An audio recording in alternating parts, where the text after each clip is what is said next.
Folks, hello, and we are live. Welcome to Gamers Health. I am your bartender in the OSR, Rach Tenkar.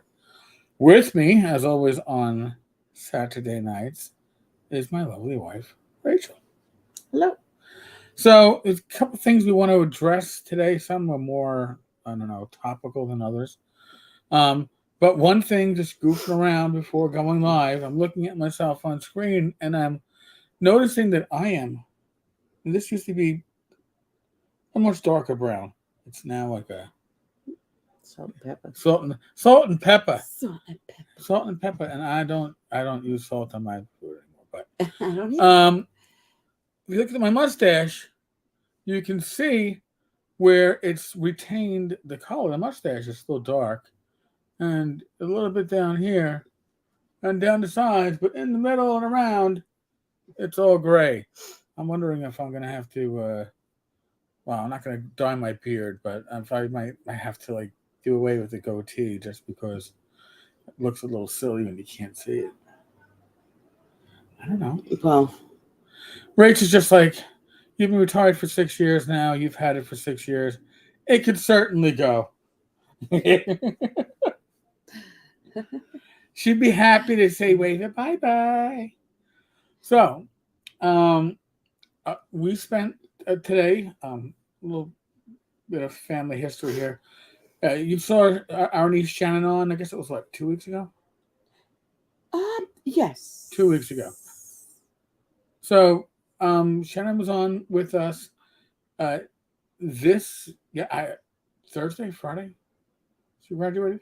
Yes, on Thursday she graduated. She graduated fifth grade. She graduated fifth grade. Mm-hmm. She was honored as one of the top students in her class. And there were only 4 people that got that award, so it's a huge. She's brilliant.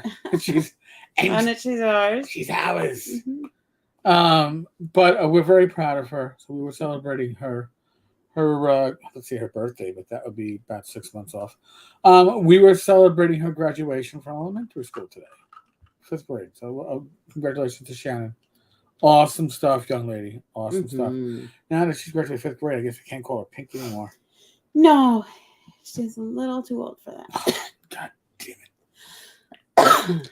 As you can probably tell from Rachel's cough and my voice, we are suffering from not COVID, no, but seasonal allergies have been wrecking me. Now, in my case, the seasonal allergies lead to a lot of postnasal drip.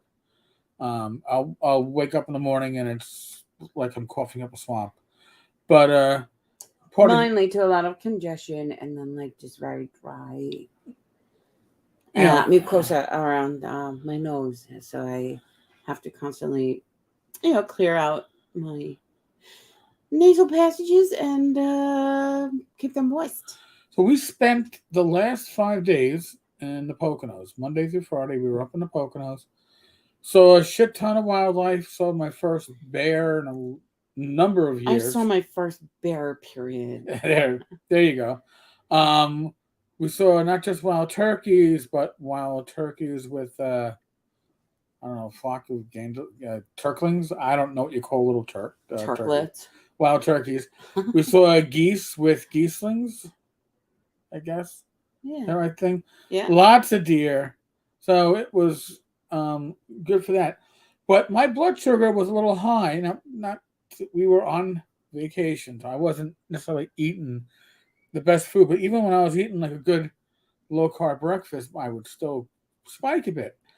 And today, my blood sugar is spot on, even not eating necessarily 100% quite proper. I actually had a real beer today because we celebrated also because my son flew down for the weekend. So I don't drink many real beers. I just drink a light beer. So I had a Sam Adams summer ale. It was spot on, delicious. But it didn't spike my blood sugar. Now, why would some of that be? Well, also, when we were up in the Poconos, I think my allergies were in overdrive, and I don't know if you've experienced this, but a queasy, slightly nauseous feeling when you're not occupied doing something. When you're occupied doing something, you're distracted. It's not you don't notice it. But when you slow down, you notice it. So I believe that my stomach was off, my body was off, um, and that led to my blood sugar being off. I've noticed that in the past when I had COVID. My Yeah. blood sugar was it couldn't control it. No matter what I did, my blood sugar was out of control because my body was in overdrive. I guess trying to fight off an infection, and you need energy for that. So I guess it was Mm-hmm. pumping the sugars out. But going away for us for those 5 days was an amazing reset, I guess. Yeah. And don't get me wrong, going to North Texas was a lot of fun. It's our home away from home. We Just a went there, different vibe. different vibe. That was cool. I'm seeing all my friends. This was holy crap. I just get to relax. Hey, let's go take a drive to Stan's for breakfast slash lunch because when we went to Stan's, it was usually our late breakfast, early lunch. Only had 2 meals that day. Or whatever. And we would just, it was no schedule and no YouTube distraction until late at night when you needed to get something to, I don't know, kill a few brain cells and slow down. Um, did you move the computer? Looks like you're in a different room than I recall. Oh. Same room, but Matt, hold on. Uh, the chair is turned differently. Ah, you were hiding the So chair. see now that might so it's not going to turn any further, but I don't want to risk knocking down artwork. But now it's just in the way. God damn it! So there, Matt. See what we do for our friends. Same room, okay, but the chair was kind of hidden. Yeah. But like we mentioned, my son flew down this afternoon to be part of the celebration with my niece, his cousin, and I still had my artwork from North Texas, the purchases and gifts that I had to come back with me, sitting on the futon. So that's now sitting on top of our cat's cardboard space capsule. So you know, we joked that Mike Badalato was the most organized man in the OSR. Is that true? No, but uh, I was, and I will freely admit this, I was an administrative officer for for a while for an administrative overseeing unit where communications came through me constantly, which is, by the way, was a great way to learn how to write in government speak when you did communications, and you had to do it in the voice of others. I learned to do passable Mm-hmm. reports and papers in the style of different captains and inspectors and above. But I was never the organized individual. My organization was one big stack of fucking shit, and it's like, oh, we need. You kind of know where things are You on kind the of pile. know. You kind of don't want to look like you'll go to work one day and go, "This is not the day I go look and try to find shit." I really don't know. Evil Cheese, Hey. welcome. In the RMP off duty job. Yay. Oh, okay. So God bless you. Nice. I mean, I I think I've touched on this in the past, but my in my last, I guess, shortly after Rach and I got married, so I was certainly past my hump when we had Hurricane Sandy. I had a really, I mean, it's sad to say this because it looked like a war zone, but the adrenaline rush of answering radio runs and supervising arrests and everything else was awesome. I hadn't had that in a number of years, and my driver and pretty much my partner, even in the office, a detective, Ivan. He looked at me. He saw the look in my face, and he goes, "Sarge, we're both too old for this shit because it feels good now. You're gonna get home and you're gonna be in pain." And he goes, "And I promised Rachel I'd get you home safe." So he goes, "Get that look out of your eyes." And he goes, Don't even think about it. we because we're both men in our 40s right now. We should be doing our work from the desk and occasional call outs as opposed to actually being on patrol. So organized chaos, I call it. Yeah, it was organized chaos. And honestly, when I was a patrol sergeant or a sergeant assigned to a precinct, um, most sergeants prefer to ride the desk, and I would rather be outside on patrol. And they never understood why. So I mean, I was a rookie sergeant, and I would go to roll call and say, "Listen, you know who I'm sharing the squad with, right?" Like, "Oh yeah." I go, "Well, he doesn't want to go out, and I don't want to stay in." Perfect match. Because on the street, I knew what I had under my control, whereas the desk in a police precinct, anything that happens in that command, which you have no control over, is your bag of shit. So I have felt I had more control over my cops and my own fate being out there on patrol. It was a lot better deal from my eyes. Avery, 50 in August. I retired technically just short of my 49th birthday. I will be hitting 55 this year. And, we don't get any younger. For those that maybe don't understand it, I would say that uh, being a cop in at least a semi busy command city town is an adrenaline rush. It's more addictive in some ways than alcohol or drugs because it's hitting those endorphins, I guess, right? Right. So it's an addiction, and it took a while for me to wean off it. And the moment I got that feeling back, I was like, I want this back. And you can't go home again. You can't. You just can't. Every person had the house mouse that loves the desk. Yeah. It's for some people, not for everybody. I mean, listen, I did Comstat for, I guess, a year and a half before I got promoted. And funny, they use the same. What? They use the same lingo there. Oh, there's a lot of lingo that carries over. It transfers to different geographical places. I was brought into Comstat because I was a college graduate on the sergeant's list, and I was told I was being trained to be the backup for the two Comstat guys when they go on vacation.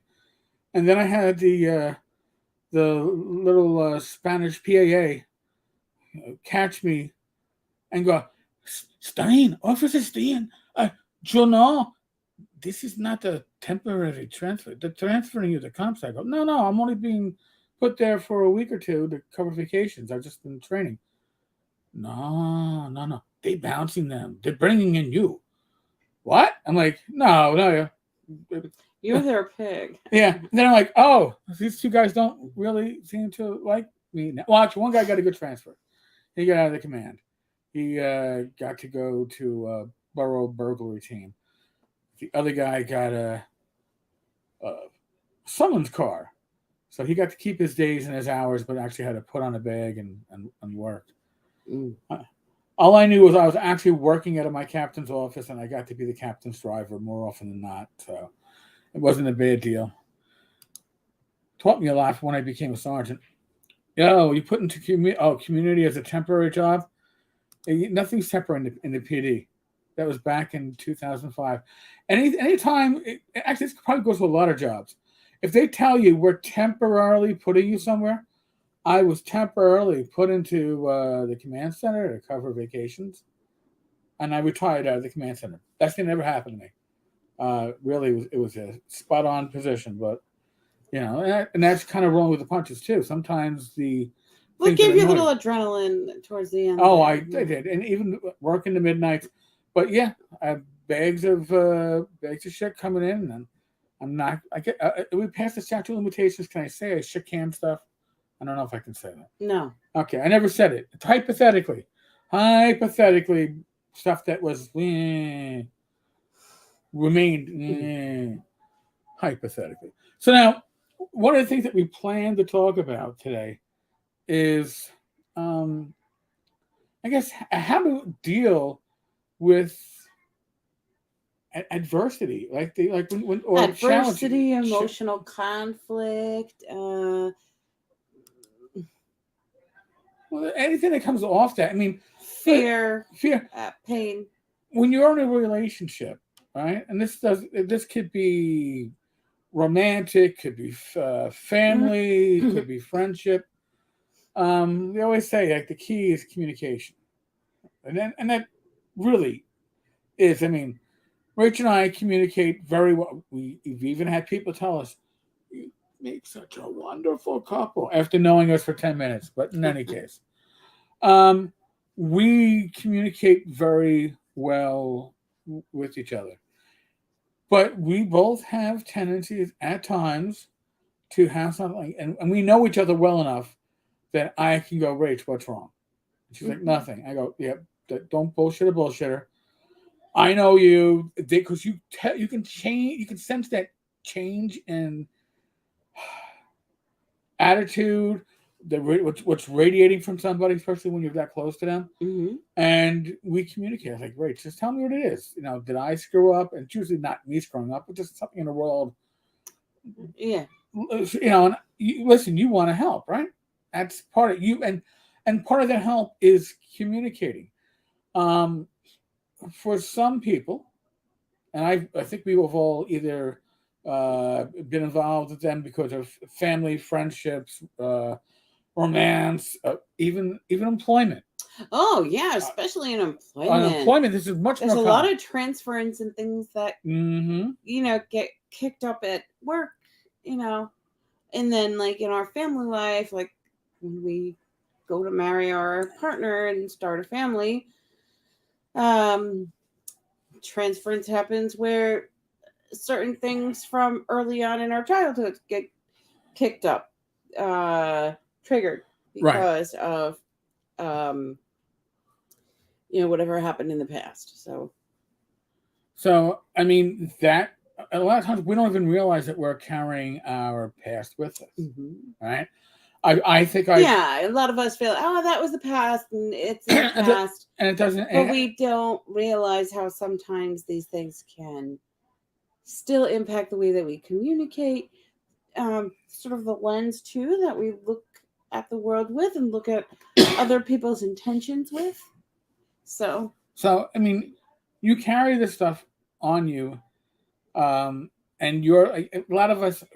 I'm going to talk about as a cop, right? As a cop, a lot of our coping mechanism was to take stuff and put it aside, and I would deal with it later. Compartmentalize it. You had a and while that is certainly very useful in a stressful job like law enforcement, I realized I had done that when I compartmentalized the loss of a 6-year-old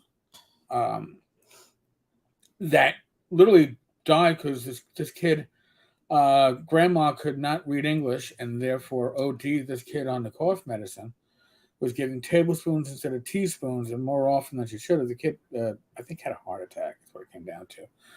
And it was pronounced dead at the hospital. I was very upset. My partner was very upset. And the lieutenant just threw us back out on patrol, on top of the fact that it wasn't even our regular platoon. We were covering because of a huge detail that had come down. So, and I compartmentalized that. I took it and I shoved it aside. And literally years later, as a sergeant on Christmas Day, we have a call with an unconscious child, and we get to the apartment building, and foster grandma literally throws this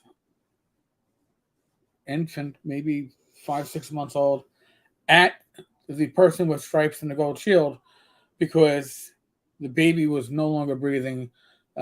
This black child had turned like a purplish color, and threw the child from about, I don't know, 3 or 4 feet, landed on my shoulder, puked up all over my back, took this huge breath and started crying just as the EMTs came in. What was it, a choking? It was a choking. Yeah. So there was just enough. Yeah. Yep. That was my Christmas miracle. And then driving home from my Christmas miracle, I had to pull aside because I compartmentalized for years the other child that I couldn't save. And I had to deal with that years later. So now, So he's laying out that there's certain coping mechanisms that we use, um, while they can be effective in the moment, they don't, um, for the long haul, stay effective. Things like other coping um, styles include, things like when you just shut down and right. sort of give the silent treatment, or And when that's a rough. you. By the way, that's a rough one because Oh when you yeah, shut it's down, a very withholding thing. because if Because who has the power then? right, you're withholding, you're shutting down. Now, why are you shutting down? Maybe you're shutting down because you can't mentally cope with it, and your brain just needs to hide. Maybe you're shutting down because you fear if you deal with this in the here and now, maybe you're going to be verbally or physically violent. Maybe you're going to be destructive. That's what you fear. Maybe you probably aren't going to be, but that's the fear you have. So you shut down. Or that this could open a whole can of worms and start fighting. And Right. I just don't want to deal with it right now, or whatever. And it's different than taking something and putting it to the side. Yes. Because that's still saying it's there, but you can't deal with it because the job goes on, right? The job doesn't I stop guess the too, emotion. like when you sort of push down emotions and you don't deal with them, as you're having them, or Right. Yeah, there are certain times where it might not be safe to deal with certain emotions, but sometimes we will recognize them and be able to say, okay, I can put that on the shelf and deal with it Right. after work, or Mm-hmm. after after I'm finished driving the car, or Right. whatever the case may be. But when you do that shutdown, you put that wall up. When you push these feelings down, The, or experiences down, and how you feel about them, they stay caught in your body, because mm-hmm. like, how they say the body keeps the score, or You like got the tension. the issues are in our tissues, and so you can only store so much. Yes, and it all needs to be worked out, like physically, emotionally, so. But and not only that though, if you are in a relationship, and whether again, family, friends, romantic, even work, and you have issues with somebody, and you go, all right, and you shut it down, and now you are I'm not looking at you, I'm not dealing with you. Or even you just ignore them and right. You don't deal with it, but the person knows is still there, or them, even if they don't know. What happens is, these things have no place to go when you push them down. Like a lot of people push them down and they eat, and that process pushes things down further. But these things are always going to come out in some odd way. And those odd ways are like over exaggerated reactions that we have to some of the normal irritations that come up through the course of life and work. So I mean,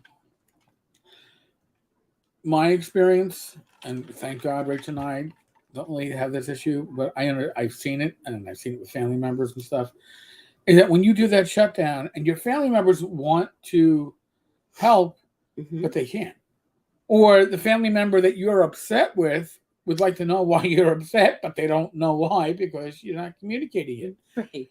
And that becomes issue at work. It's the worst thing is when you have a supervisor who is pissed at you and doesn't tell you what you did wrong, but they're holding it against you, and you're left trying to guess. It's not healthy for you as the person that's, apparently wronged somebody, but it's not healthy for the person that doesn't have the ability to communicate with you. Some of that is that inability to communicate. Either what they lack the confidence or they lack the surety in their own position sometimes. This doesn't apply to everything, but there are times when you do this because it's protecting you from yourself. Like, I'm afraid to deal with this because if I deal with this, then I might have to deal with A, B, and C, and I'm already bottling that shit up. So I'm going to bottle this up and just keep it bottled, and at some point it'll go away. I would say, from my experience as a cop, I have seen some people who have bottled up stuff to the point where they started hitting the bottle to keep it suppressed. Oh yeah, and that's addictive behaviors. Yeah, to take it off. because you need to have something to distract you from the thoughts that, because it doesn't ever totally go away.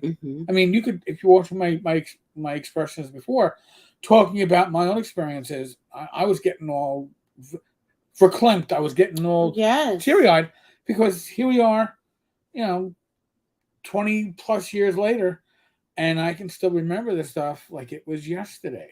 And why is that? Because to some extent, there's probably a bit of it that I have not fully dealt with since then. So it's, bless you, it is still a recent memory because of that. Until you process stuff, you can't really truly let stuff go. Right. And if you hold on to it for too long, in the case of the child I lost, I mean, that is one that's going to stay with me probably forever to some extent. I just get better at dealing with it, but not great. So, I mean, that as part of the occupation, as Evil Choose probably knows, some people have that ability innately. Some of them learn that ability.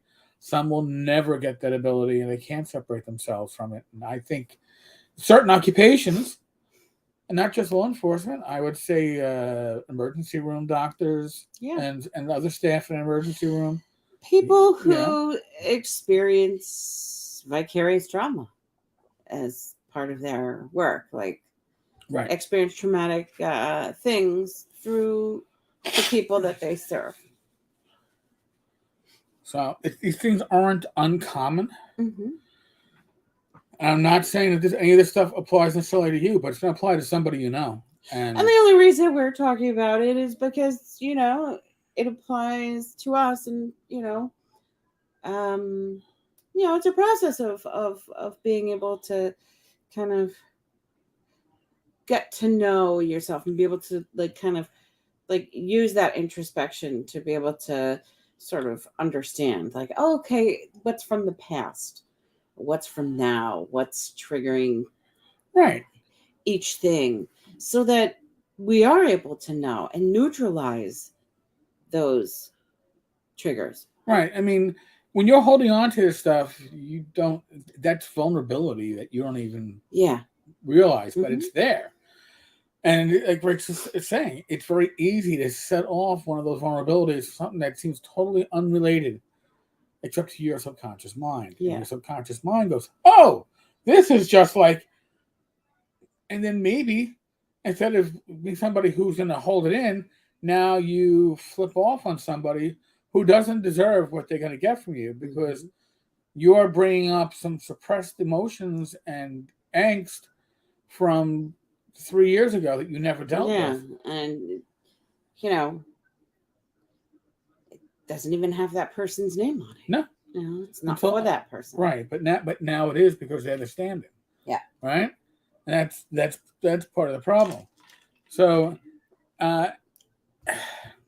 it's rough. And there are other ways of generally dealing with stuff, and sometimes you can't deal with it right at the moment. It's like, if you kids don't cut it out, I'm pulling the car over. Put it on the shelf is a viable coping mechanism, but you got to remember to take it down off there. Right. Don't leave that elf on the shelf for years, okay? Because it's going to be spying on you and going and snitching to Santa Claus anyway. Yeah. Actually, no, come to think about Santa Claus, I never asked our niece when she stopped with Santa. Just one day it was no longer an issue. Well, maybe not last year, but the year before, there was a lot of questioning, I think, that was happening. And so, like, when her dad moved the elf on the shelf, I think the elf on the shelf was sitting on a couch or something, and then, he was like as he was trying to, set up a way to be able to sit down or do something, and he like threw it somewhere, and I guess Shannon saw it, and she's like, and I guess moving the elf meant that the elf wasn't moving itself. or that the elf was, or I don't know. I don't know what it did. The elf was constantly going and snitching to Santa Claus all this stuff. And I saw you having an extra piece of cake. Gosh darn it. I hated that thing. Oh, it got me nervous. I was like, the hell is this thing spying on me for? Yeah, no. Cover his eyes. Yeah, exactly. I was like, whoever thought of whoever thought of elf on a shelf was one. I want to. Oh, then we'd have to disable his ears and everything else. Okay, the headless elf. Then again, we talk about that. Yet we have Alexa devices in every room. Oh, that's true. So speak of it, it is the elf on the shelf. It's the elf on the shelf.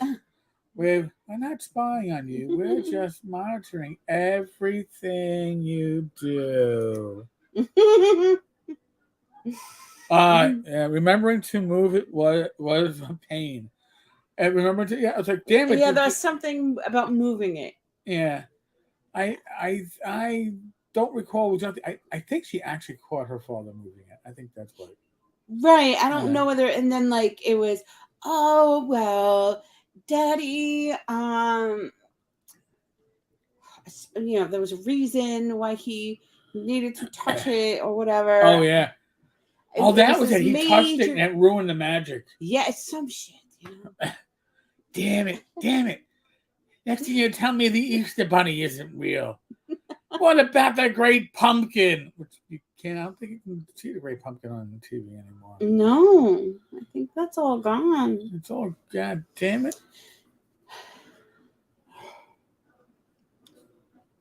I don't know if you can hear the beginning of somebody's party in one of the backyards around us, but we didn't have a little reggaeton back there. Yeah, we didn't have that in the Poconos. Ray should be like, why are you opening up the back door? And by the way, it was cold in the Poconos at night. Yeah, so I was saying, I'm like, oh, the door's cold here. Yeah, but I wanted a little air in. Mm-hmm. So that's why we opened the door. Then you'd hear the trucks traveling by on the birds chirping. Oh, the birds! Hey, birds chirping. Yeah.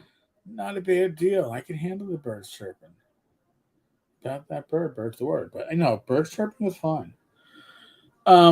So now, Rach, you are officially back on the diet wagon after being quasi not good in North Texas. I have to wait on Tuesday to see the real damage, and I didn't do well today either. Like before we the day. Let's see, on the 21st was my last weigh day, so I weighed and I was down 11 pounds from the start of your diet. From the start, yeah, which is damn good. Yeah, but I'm worried today. A hamburger and a hot dog. 2 vodka drinks and a beer. Isn't that a song? I'll have a vodka drink. I'll have a cider drink. Some. I don't know. Yeah, it wasn't closing time. No. It was some other song that was out around then. Yeah, some like Europop. Turn of the century song. He had a cider drink. He had a vodka drink. And I don't know the rest of it, but I can almost. The rigatone in the background is throwing me off. God damn it. Oh. So, yes, and I still have my COVID hair, which means they don't get too often. Yeah, we never got haircuts when we went up there. No, it was too damp. It was cold and rainy. I don't want to wet hair when it's damp. Yeah. Tom, good evening. Nice to see you. So, what else? What other health-related things can we address? Oh, I don't know if I'd mentioned this yet. If you're looking for lower carb pancakes that taste like pancakes. A lot of this stuff doesn't really taste like pancakes. Pam's cakes, like pancakes, but Pam's cakes are what would be the word, Rich? Effing amazing. Absolutely fabulous. Fabu. Today we had the chocolate chip, but I liked it so much when we made the regular batch that I got a tub, because here's how when I make pancakes, and low carb pancakes are always a treat with sugar-free syrup, but I always make at least a double batch. So if I'm making 2 servings, a serving for Rachel and a serving for me, I'm going to double that, make 4 servings. So that means that tomorrow, I don't have to slave over, well, not that I slave much, but I don't have to be over the grill or the stovetop making the pancakes. They're already made. Put them in the microwave or put them in the toaster oven, however you prefer to do it. And as that's going, I put a few sausage links in the pan, heat them up, and it is spot on. So that is a treat. Now I know some people, my grandmother, God rest her soul, was one of them, who like to have pancakes or waffles for dinner. That was my dad. Every Wednesday night was breakfast night. It was breakfast for dinner. Yes, Kodiak makes some very good ones, but they're still are pretty high in carbs. If you're watching your carbs, these did not spike me. I mean, I could look here. My breakfast spike this morning, I went from, all right, my numbers were good. I was starting at like an 80 for my glucose. Brought me up to, it looks like 120, 125, and didn't stay there at all. If I had regular pancakes, I would have busted through 180, maybe 200. Easy. My body just doesn't handle that very well. So having an alternative, and Lily's makes some nice pancake mixes, and I tried other types. We've had some that were, none of them were bad for the low carb pancakes. We had some that were goodish, but Pam's are outstanding. Yeah, they are like the real thing. Tub Humping by Chumbawamba. Terrible. Oh, Chumbawamba. Chumbawamba. Yes, it's a terrible song, and Matt, it would be you. Oh my God. Yes. Chumbawamba. All right. See, you cheese. We've cut back on bread. I'll have, if I make an omelet, I'll have toast with my breakfast. But it's always a low carb or sprouted grains.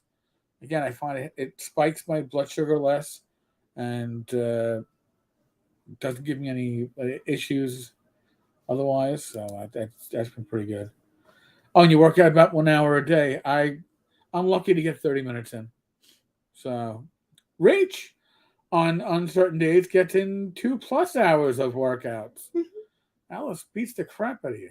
Yes, Alice, if you watch this later, you're doing a fine job in getting me a new and improved Rachel. I'm not going to trade her in. I'll just trade up the same model. There you go. There I go. There, it works out well. Trying to think what other stuff. I mean, it was weird because we had a 5 days away, and it was 5 days of little responsibility, which is always nice. Just relax. Relaxing a lot. A lot of it was, how are we going to get the dog out before or after the rain? Because the rain was generally not all day, would be all night sometimes, but you wanted to get the dog out when it was dry enough, because she just loves walking. She's a Dachshund, especially up there. So she's low to the ground. So yeah.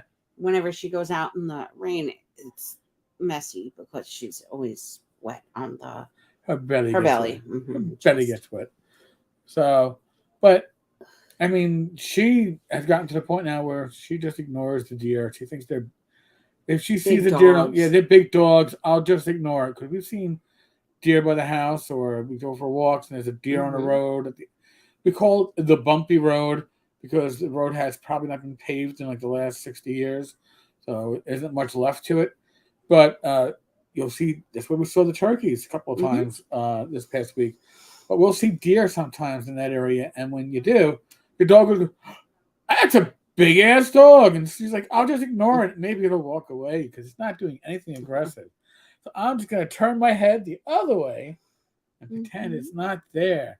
How's that working for you? So,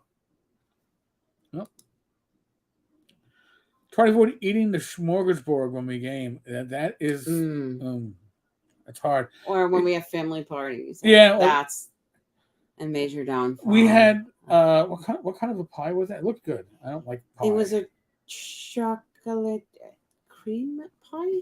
All right. Yeah. See, that's the kind of pie that I would have delved into face first. But my blood sugar is doing so well at the moment because I didn't dive into the pie. I was like, I'll sit outside in the backyard, but I won't sit at the table because if I get near it, I'm going to want to, So you did good. You have to know your limits. Like, yeah, yeah, pie please. I like my Joni pie. did well. She gave small slices. And then last week we're forgetting. See, we're pretending the week started Monday. By the way, Monday was Rachel's birthday. But we celebrated it on Sunday with the family because it was Father's Day also. And we got we went shopping at the supermarket, a local supermarket, Stop and Shop. We, meaning Rach, found a cake. If you've ever had those black and white cookies, it was a black and white cake, and a little bit, they took care of whatever you liked. Tom says he jumped soda for carbonated water years ago. Yeah. Tom and Tammy had the opposite week. She had a conference for the second time in 2 weeks at a ski resort. Nice. Packing and unpacking makes it a chore. This was for us the least amount of shopping that I don't think we've gone away except for conventions for longer than 4 days. This was 5 days for us, and that was a lot. And the only thing is we came back with the same. I have Starlink, and I was going to set it up in the Poconos when I realized we have 5G now and unlimited 5G. Yeah. So, and unlimited hotspots. So there's no need to install a satellite phone. I'm going to probably have to cancel a service. It's something that I never set up, but I've been paying for the last couple of months. So go figure that one out. An outdoor 30-person salt hot tub. Wait, what? Yeah. 30-person salt hot tub. Interesting. Is it jetted? I would assume so. Then Tom had to get a U-Haul to bring our college daughter home for the summer while I had theater auditions. So it's been a long, long week. Sure. Oh, no. Yeah, I would say this is a week that did not add to my graves. Was there a lot of saying, thank you, next? Hello. Tom got a Cuisinart yogurt sorbet maker and can't wait to use it, especially since berries are locally ready. Yeah, we've been digging our creamy. I have stuff ready to go in the creamy. That's right. Yeah. Some pineapple that I cut up and berries. Excuse me. Bless you. Then another pineapple mango one ready to go for sorbet. Always nice. We've had a lot. We've had a lot of fun with that creamy. Yeah. Yes, jetted. What kind of hot tub is it if it's not jetted? Right? I don't know. People be trying to put some of these wacky hot tubs out there. Well, you want still water, but salted. That's interesting. You want an inflatable hot tub? No. Okay. Just checking. Because we'd have to the Poconos land is not flat. That whole yard had to tilt. Well, you'd have to get a deck and then put it up there. Yeah. Ain't happening anytime soon. But would be interesting. I would love to be out there in November in a hot tub. Oh yeah. Get that chill in your face and that nice warmth to your body. Well, that's the whole thing. And then you get out and you're like, ooh, and then you towel up and yeah. I see now we got things to think about. That we do. We watched the phone call video from the hot tub. I am not nice. sure. That's a good place. That's a good place to watch it from. I I believe the next part may come up either tomorrow or Monday. I got to work out the logistics. I was afraid of doing it from PA only because we weren't sure how the 5G, sorry, was going to work for that much going on my end. Yeah. But it worked out fine. So I was happy that we got that and we got it going. So yeah, we got another part to come. Another 1 or 2 parts, however many it takes. Should be very interesting. Yes. Yeah. I mean, it's been interesting thus far, right? Yeah. So, I'm trying to think. I think we might. Part of it today is that we were, you know, we're a little bit off kilter because we had the graduation party here. We had my son come in from Tennessee, and his fiance came up. So we've been balancing a couple of balls. Mm-hmm. We'll probably balance some more balls as the night goes on. But honestly, and again, my sinuses. Yeah.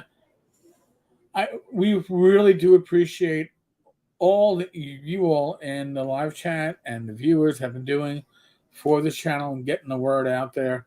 We can see it in the views and the subscriber numbers. I'm not going to say hit that bell. Whatever. You'll find us when you find us. But if you're not so subscribed, that you never miss a video. Yeah, but listen, if you haven't subscribed yet, please subscribe. Pass the word out. Yeah. I mean, and you might just enjoy the Saturday night hangouts with Rach and I when we talk about things that impact our physical and mental and spiritual health. That's fine. If you don't want the other stuff, you just come on for this one night. We're happy for that. This we do because it is a way to give back to the community. I really do mean that. And, yeah, take what serves you and leave the rest. So really do appreciate it now. And of course, after saying that, now I got to catch up. Tom, great video, by the way. It seemed emotionally healthy and healing for Scott. Yes. I again, Scott is retired from law enforcement. I think that's obvious from the video. But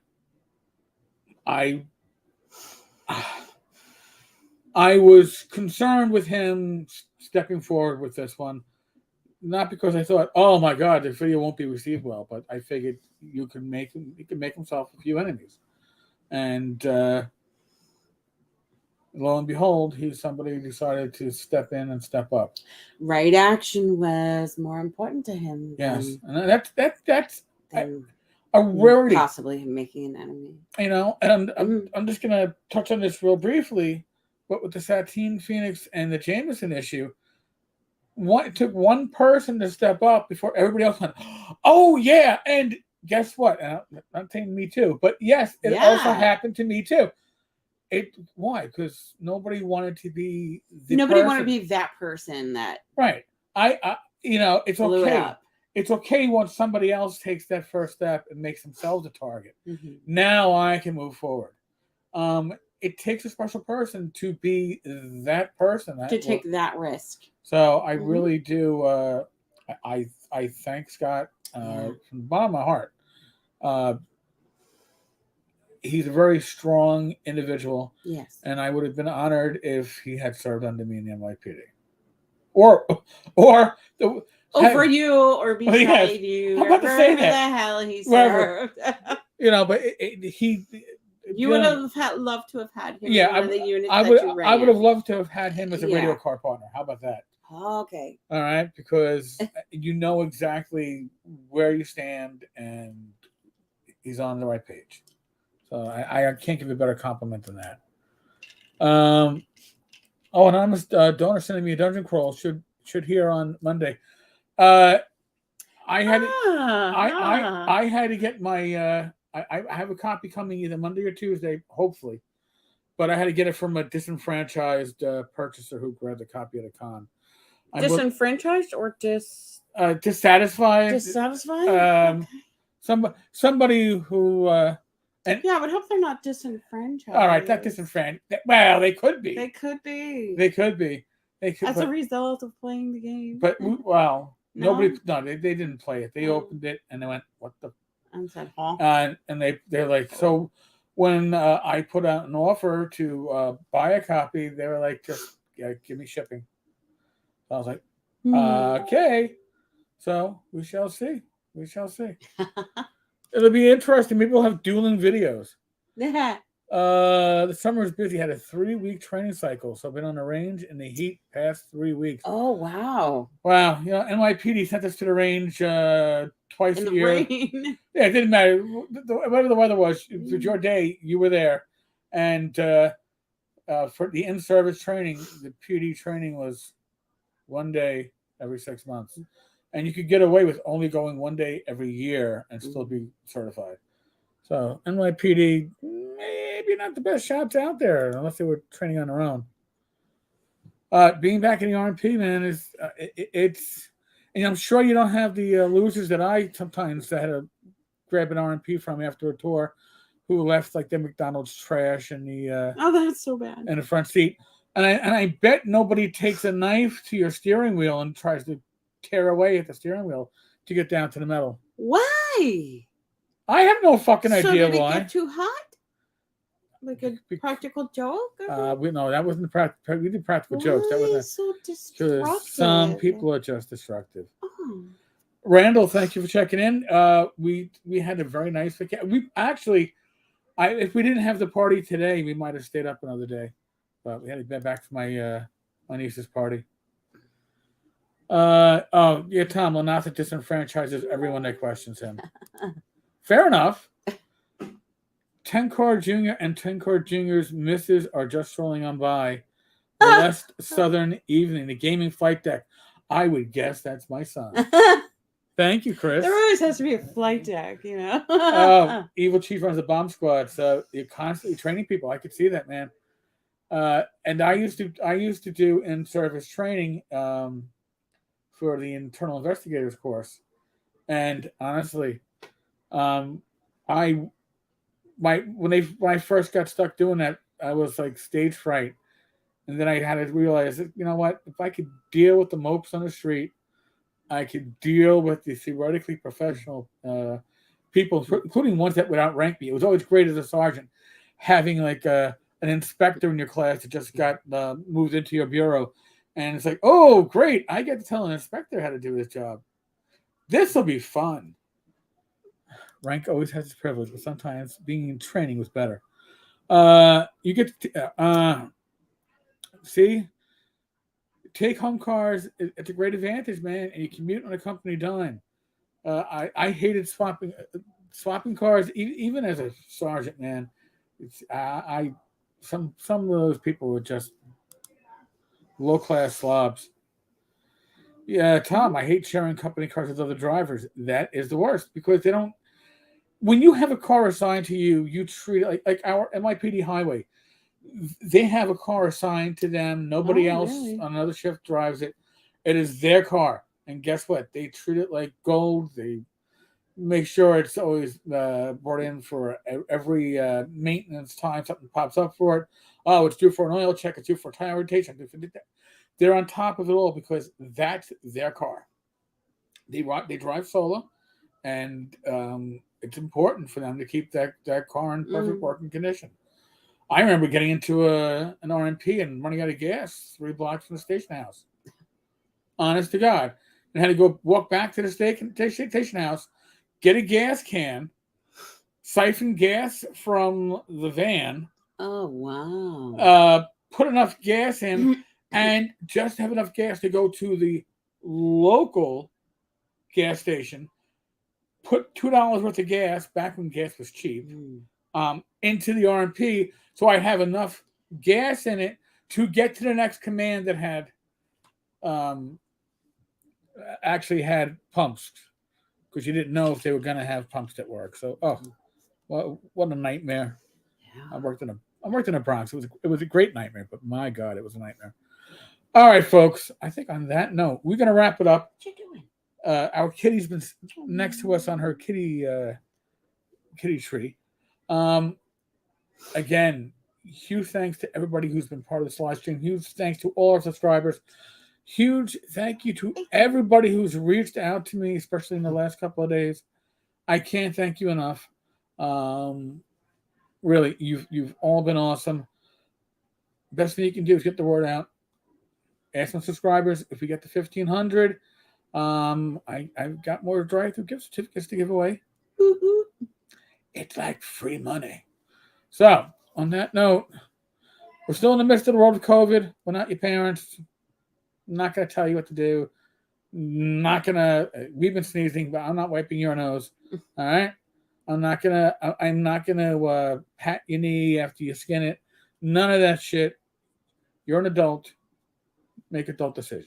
All right. Other than that, be safe, be well. God bless. Roll those dice. Roll them well. I will be back again tomorrow. We will see if it's going to be part 2 of the Ernie. I won't say the Ernie call. The Ernie call. Is there an early call for Ernie? Ernie Gygax exposed. I don't want to see that. Ooh. No, that's just that sounds all wrong, I guess. Your kids decided to start a second edition campaign in Birthright. Bless you, my son. I swear to God, I always wanted to like that setting. Could never understand how it would actually play out with any of the players I ever had.